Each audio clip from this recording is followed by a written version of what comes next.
माझा देश आहे. सारे भारतीय माझे बांधव आहेत.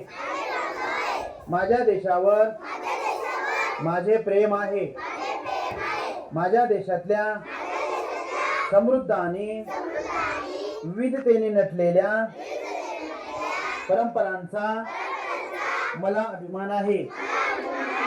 त्या परंपरांचा पाईक होण्याची पात्रता माझ्या अंगी यावी म्हणून मी माझ्या पालकांचा, गुरुजनांचा आणि वडीलधाऱ्या माणसांचा मान ठेवीन आणि प्रत्येकाशी सौजन्याने वागेन. माझा देश आणि माझे देशबांधव यांच्याशी निष्ठा राखण्याची मी प्रतिज्ञा करीत आहे. त्यांचे कल्याण आणि त्यांची समृद्धी यातच माझे सौख्य सामावले आहे. जय हिंद.